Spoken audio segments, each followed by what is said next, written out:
ఇంకీరోజు అయితే 15వ తేదీ జూలై నెల 2024 సోమవారం. ఇంకీరోజు మనం మదనపల్లి మార్కెట్లో టొమాటో స్టాక్ అంటే దిగుమతి రావచ్చు మనం ఎవరిలో తెలుసుకుందామండి. నేనుతో పోల్చుకుంటే దిగుమతి తగ్గిందా లేదా పెరిగిందా వీటని ఎవరిలో తెలుసుకుందామండి. తెలుసుకునే ముందు ఇంకా మన ఛానల్ సబ్స్క్రైబ్ చేసుకోలేదా? ఇంకెందుకు కలిసి ప్లీజ్ లైక్ ప్లస్ సబ్స్క్రైబ్ చేసుకోండి. ఇంకా మన ఛానల్ సబ్స్క్రైబ్ చేసుకోకుండా అలాగే ఏడో లైక్ చేయకుండా చూస్తూ ఉంటే వెంటనే లైక్ ప్లస్ సబ్స్క్రైబ్ చేసుకోండి. మీ కుడి చేతి పక్కనే సబ్స్క్రైబ్ బటన్ అయితే ఉంటుంది. సో లైక్ చేయడం మర్చిపోద్దండి, అలాగే సబ్స్క్రైబ్ చేయడం మర్చిపోద్దండి. ఇంకా విషయానికి వస్తే తెలిసిందే కదా, మదనపల్లి మార్కెట్లో సుమారుగా 29, 37, 32, 33 అయితే ఉన్నాయి. దిగుమతుల గురించి మాట్లాడుకోవాల్సి వస్తే మనం ముందుగా ఈ టీవీఎస్ మండి లైన్ మొత్తం మాట్లాడుకోవాలి. ఇక్కడ చూసుకుంటే దిగుమతులు అయితే పెద్దగా మార్పు అయితే లేదు. టీవీఎస్ మండి మొత్తానికి ఇంచుమించు సేమ్ నేను వచ్చినట్లు ఇది కూడా తక్కువగానే వచ్చింది. ఇంకా అలాగే జీపీఆర్, ఎంఆర్ఎం, భాగ్యలక్ష్మి మండి లైన్ మొత్తం చూసుకున్నా కూడా దిగుమతులు అయితే పెద్దగా మార్పు అయితే లేదు.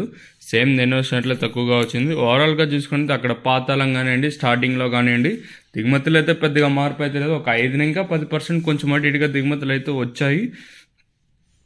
సో ఓవరాల్గా చూసుకుంటే దిగుమతులు అయితే మార్పు అయితే లేదు. సేమ్ నేను వచ్చినట్లు తక్కువగానే వచ్చింది. మరి చూద్దాము ఈ ధరలు అనేది ఏ విధంగా వెళ్తాయి చూడాలి.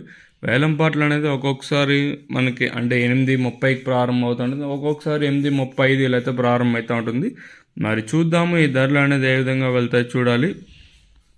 సో లైక్ చేయడం మర్చిపోద్దండి, అలాగే సబ్స్క్రైబ్ చేయడం మర్చిపోద్దండి. ఇదండి ప్రస్తుతానికి కొన్ని ఇన్ఫర్మేషన్ మన మదనపల్లి మార్కెట్. ఇంకా